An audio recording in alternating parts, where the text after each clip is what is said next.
Tu as été réélu la semaine dernière à la tête d'un groupement de pasteurs. Alors, parle-nous de cette organisation et combien de pasteurs elle regroupe? Il faut dire que la commission protestante évangélique existe depuis juin 2011. Elle émane juste après la crise post-électorale lorsque l'église évangélique avait beaucoup été indexée, stigmatisée, autre. Il fallait que les présidents de fédérations se regroupent dans le but de désigner un porte-parole et un secrétaire général qui allait rencontrer les nouvelles autorités pour leur expliquer que ce n'est pas nous qui sommes à la base de la crise post-électorale et essayer de faire organiser le retour de plusieurs pasteurs qui étaient partis en exil et autres. C'est en cela que l'archevêque Kassid Azito, paix à son âme, avait été désigné. Et moi, à partir de 2015, j'ai été porté à la tête de l'organisation afin que je puisse représenter la voix des pasteurs devant les autorités tactiques.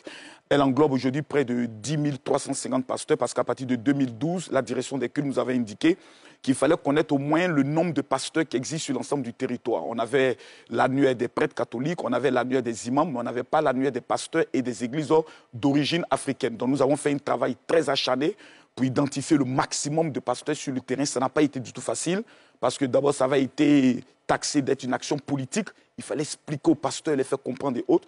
Et par la grâce de Dieu, aujourd'hui, c'est 85 organisations, fédérations collectives de pasteurs et plus de 10 300 pasteurs qui sont officiellement identifiés. D'accord. Quand on parle d'églises d'origine africaine, on parle de quoi? On parle des christianistes célestes, on parle des églises d'Eima et autres. Il y a 4 branches en Côte d'Ivoire.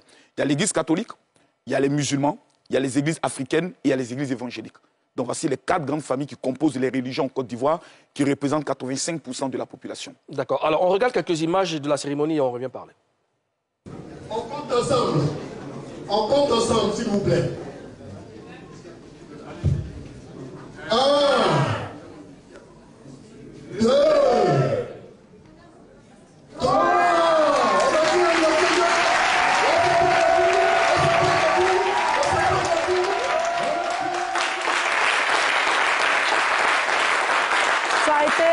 Tu as été élu par acclamation ou tu avais un adversaire en face de toi? Non.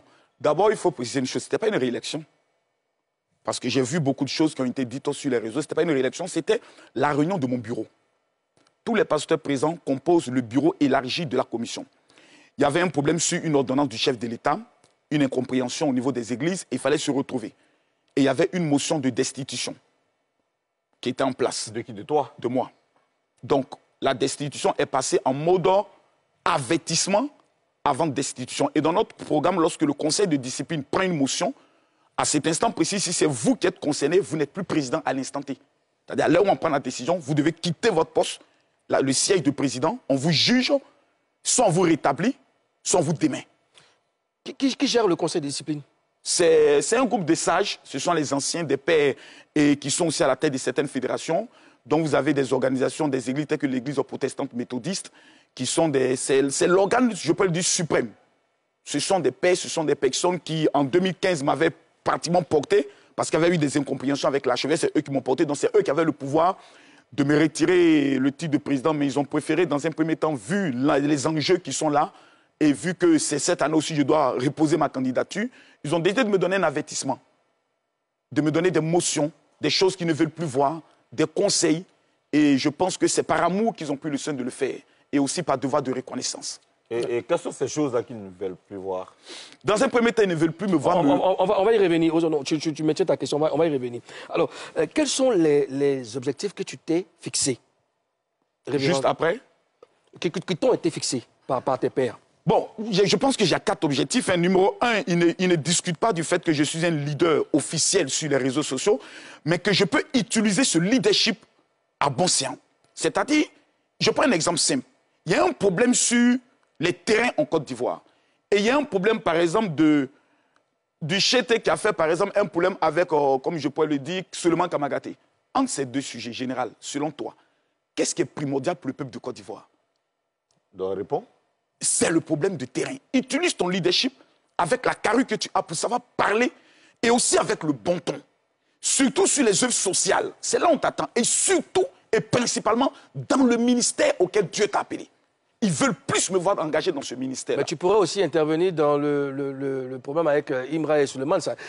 Il y va de la paix. Il y va de la paix. C'est un problème social. Justement. Oui, il y va de la paix, mais je pense qu'il y a beaucoup de personnes qui peuvent se prononcer dessus. Ils veulent que je sois un peu plus maintenant en retrait de certains sujets d'actualité. Tu as une voix autorisée. Oui, mais me prononcer sur des sujets assez sérieux. Je prends un exemple simple. Il y a par exemple un problème au niveau comme je pourrais le dire, de la ville de ma femme, Soubré.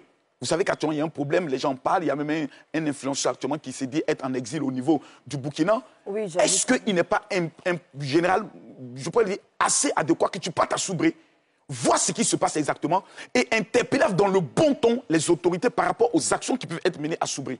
Il y a des localités, par exemple, où on voit des femmes avec plusieurs seaux d'eau en train d'attendre de l'eau.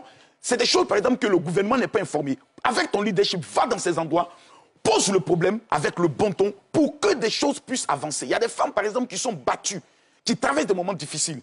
Est-ce que tu ne peux pas utiliser ton aura dans le but de défendre ces genres de sujets assez importants? Et vous allez constater que ce sont des sujets qui sont majeurs. Les réseaux sociaux sont une addiction, comme l'alcool, comme la drogue, comme le sexe, comme la masturbation. Et quand tu es dans ce monde-là, tu as souvent besoin de prendre du recul. Alors justement, révérend Kabi Makosso, si tu dois régler des problèmes sociaux, à quel moment tu joues ton rôle de pasteur? Le rôle de pasteur est un rôle permanent. C'est le rôle qui doit être mis plus en avant. Je prends un exemple. Samedi prochain, nous avons une grande convention au niveau de Yopougon, au niveau de Yopougon, à la salle des enseignants Synepsi, qui va rassembler entre 2-3 000 personnes. C'est ma 4e convention. Donc, il faudrait que je sois plus concentré sur ça. C'est ce leadership religieux qui fait en sorte que lorsque tu prendras position sur quelque chose de clair, tu seras encore plus écouté. Mais si tu te prononces sur tout, tu mets ta bouche dans tout, finalement, le poids de ta parole n'aura plus de l'effet. Or, quand tu sors à des moments spécifiques, on dit « Ah, c'est que l'heure est grave ». Si le général décide de parler de ce sujet, c'est que l'heure est grave. Et c'est quelque chose que je peux le dire, me forcer, m'adapter. On doit même, je peux le dire, pas m'encourager, mais m'aider dans ce sens-là. Parce que le béret est un esprit. Ok, général. C'est un esprit. Maintenant,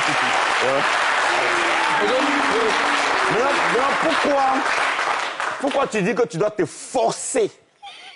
Pourquoi tu dois te forcer? Normalement, en tant que pasteur, ça devrait être logique, naturel. Non. Toi, tu dois te forcer. Non, ne dites pas ça. Un homme de Dieu est d'abord un être humain. C'est un homme qui a des envies et autres. Et quand tu es dans les réseaux sociaux, il y a d'abord la course aux abonnés, la course aux vues, la course au leadership charismatique sur les réseaux et autres.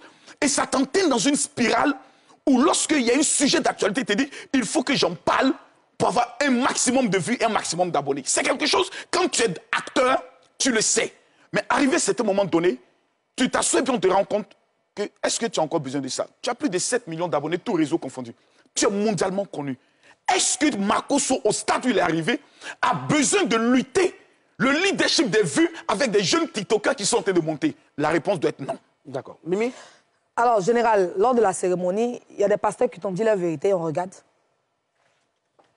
Nous sommes pasteurs. Nous servons Dieu.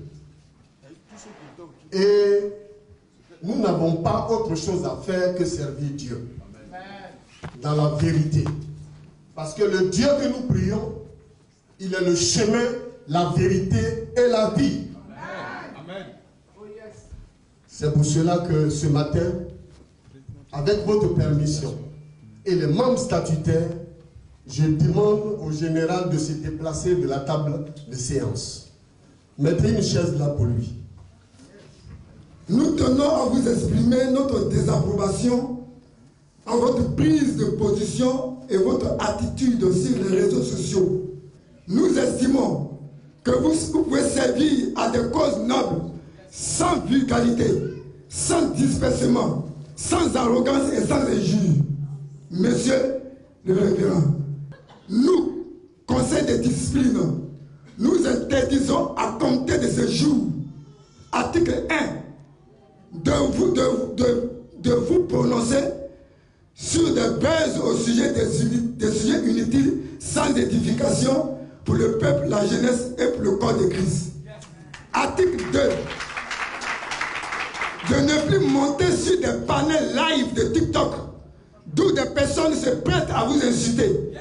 Vous manquez de respect. S'attaquant à votre famille biologique, spirituelle, le corps de Christ. Article 3. À ne plus tenir des propos injurieux à l'égard de la gente féminine, touchant à leur honneur, à leur intégrité, à leur dignité et à leur sexualité.